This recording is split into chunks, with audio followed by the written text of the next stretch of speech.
जय जगन्नाथ मु सुचित्रा मो यूट्यूब चैनल को समस्त को स्वागत। वीडियो को शेष पर्यंत देखिए, भल लगे लाइक करेंगे, शेयर करेंगे, कमेंट देवे। मो यूट्यूब चैनल को प्रथम सब्सक्राइब करनथिले प्रथमे सब्सक्राइब कर नियंतु। आसंतु 13/11/2025 गुरुवार श्रेणी शिशु बाटिका 3 पाई लेसन प्लान टी लिखिबा। प्रथम पीरियड 10:30 रु 11टा।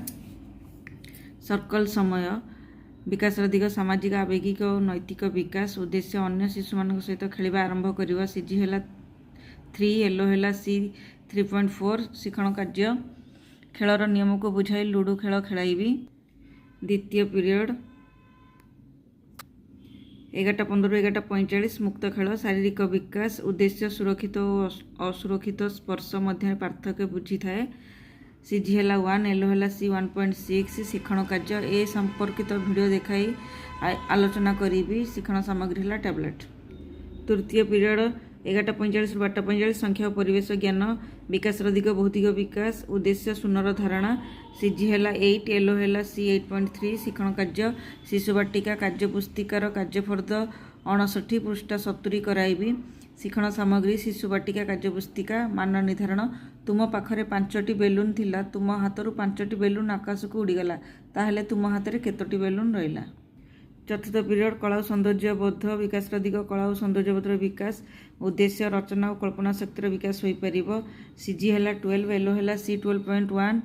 शिक्षण कार्य मंदार पत्र रे रंग लगाई तार छापर प्रजापतिर चित्र प्रस्तुत करने शिखाइबी। शिक्षण सामग्री है ड्रॉइंग सीट मंदार पत्र वाटर कलर। एथिपाई शिक्षण एक्टिविटी वीडियो मु डिस्क्रिप्शन में लिंक कर देइछि, आपण माने देखिबे। पंचम पीरियड 2 रु 3टा भाषा और साक्षरता भाषागत विकास उद्देश्य च अक्षर थिबा शब्द चित्र देखि पढ़ी परिबे। सीजी है 10, येलो है सी 10.1। शिक्षण कार्य मैजिक कार्ड रे थिबा च अक्षर रे थिबा शब्द को पठन कराइबी। शिक्षण सामग्री है मैजिक कार्ड शब्द कार्ड मान निर्धारण च अक्षर थिबा आउ किछि शब्द कुह। षष्ठ पीरियड 3 रु 3:30 घर बाहर खेल विकास दिग शारीरिक विकास उद्देश्य स्थूल मांसपेशीर विकास। सीजी है 3, येलो है सी 3.4। शिक्षण कार्य सूचना अनुଯାयी कार्य करेंगे। डम्बरू थरे बजाइले डेइबे, द्वितीय थर बजाइले बसबे, यही से सूचना देले से करेंगे। शिक्षण सामग्री है जादूपेढ़ीर डम्बरू। सप्तम पीरियड 3:30 रु 4टा विदाय समय कार्य प्रथम पीरियड षष्ठ पीरियड जहाँ पाठ पढ़ी तार पुनः आलोचना करी। 13/11/2025 गुरुवार श्रेणी प्रथम एफएलएन पाई लेसन प्लान टी लिखिबा। प्रथम पीरियड 10:30 रु 11टा भाषा मौखिक भाषार विकास प्रसंग बरसे पानी उद्देश्य अंगभंगी सह कविता आवृत्ति। येलो है ECL 1.4.4। शिक्षण कार्य बरसे पानी कविताटी अभिनय सह आवृत्ति करी। शिक्षण सामग्री कविता पोस्टर। द्वितीय पीरियड 11 रु 11:45 भाषा डिकोडिंग और लिखन प्रसंग चतुर कुकुड़ा गप शुणी प्रश्नर उत्तर कहिबे। येलो है ECL 1.4.4। शिक्षण कार्य चित्र देखाई चतुर कुकुड़ा गप कहिबी। शिक्षण सामग्री है हस खेल बही मान निर्धारण है गपरे चतुर बोली क्या कह जाइछि। भाषा कार्य पुस्तिकार सप्ताह 18 दिवस 2 कार्य उद्देश्य ध अक्षर थिबा शब्द पढ़ी पारिबे। येलो है ECL 1.4.4। शिक्षण कार्य भाषा कार्य पुस्तिकार सप्ताह 18 दिवस 2 पृष्ठा 34 कराइबी।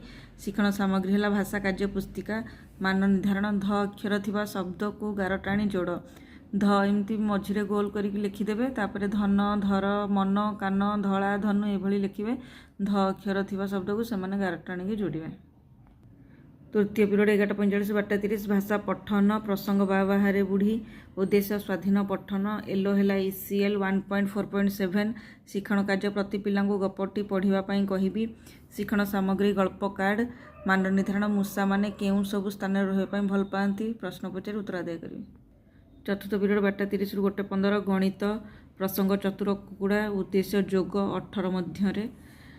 येलो है ILM 4.14। शिक्षण कार्य स्तंभ प्रणाली रे जोग शिखाइबी। शिक्षण सामग्री है जीके किट्र सामग्री मान निर्धारण जोग कर 10 मिश्रण 2 10 मिश्रण 3 9 मिश्रण 5 ये आपण अन्य प्रश्न भी दे पारिबे। पंचम पीरियड 2 रु 3टा गणित कार्य पुस्तिका सप्ताह 18 दिवस 2 कार्य उद्देश्य स्थानीय मानर धारणा पाइबे।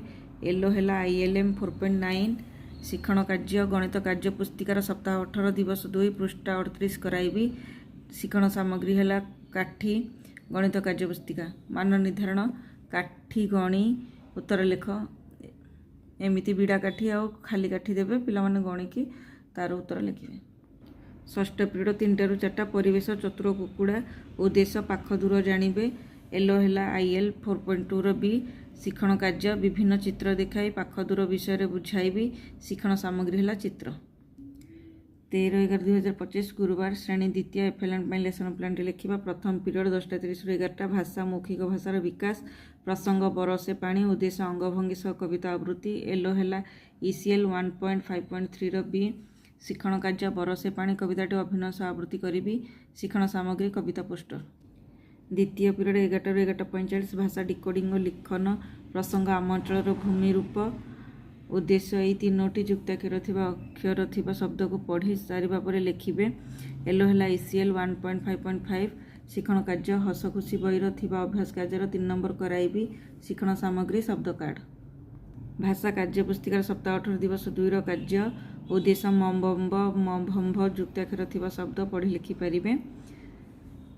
शिक्षण कार्य है भाषा कार्य पुस्तिकार सप्ताह 18 दिवस 2 पृष्ठ 104 कराइबी शिक्षण सामग्री है शब्द कार्ड भाषा कार्य पुस्तिका मान निर्धारण पर प्रश्न मम्भ थिबा अक्षर को कोठरी और मम्भ थिबा शब्द को गोल बुलेबे आंब डिंब आंभ कुंभीर डालिंब एमती बंधनी मध्य देवे पिला माने जोटी मम्भ थिबो सेतिरे चारिकोणिया करिवे आ जोटी मम्भ थिबो सेठी गोल बुलेबे तृतीय पीरियड 11:45 ରୁ 12:30 भाषा पठन प्रसंग मयूर उद्देश्य स्वाधीन पठन एलो है ECL 1.5.6 प्रति पिला गपटी को पढ़िया कहबी शिक्षण सामग्री गल्प कार्ड मान निर्धारण प्रश्न है मयूर क्यों मान को मारी दिए चतुर्थ पीरियड 12:30 ରୁ 1:15 गणित प्रसंग समान भाग में बांटिबा उद्देश्य समान भाग में बांटी पारिबे एलो है ILM 5.18 शिक्षण कार्य विभिन्न वस्तु दे समान भाग में बांटिबा कहबी शिक्षण सामग्री जीके किटर सामग्री पंचम पीरियड 2टा ରୁ 3ଟା गणित कार्य पुस्तिका सप्ताह 18 दिवस 2 रो कार्य उद्देश्य 2 ରୁ 10 पर्यंत गुणनखंड प्रस्तुत करेंगे एलो है ILM 5.17 शिक्षण कार्य गणित कार्य पुस्तिकार सप्ताह 18 दिवस 2 पृष्ठ 112 कराइबी शिक्षण सामग्री जीके किटर सामग्री मान निर्धारण गोटे कुकुड़ार 2ଟି गोड़ हेले 5ଟି कुकुड़ार गोड़ संख्या केते षष्ठ पीरियड 3ଟା ରୁ 4ଟା परिवेश प्रसंग आम अंचल भूमि रूप उद्देश्य विभिन्न प्रकार भूमि रूप देखिए एलो है IL 5.8 रो बी शिक्षण कार्य हस खुशी बहिर 140 पृष्ठ 5 नंबर कराइबी शिक्षण सामग्री है हस खुशी बही मो कहवा शैली आपण मानक भल लगी लाइक करेंगे शेयर करेंगे कमेंट देवे मो यूट्यूब चैनल को आगुरी सब्सक्राइब करनथिले निश्चित भाव में सब्सक्राइब करदेवे धन्यवाद।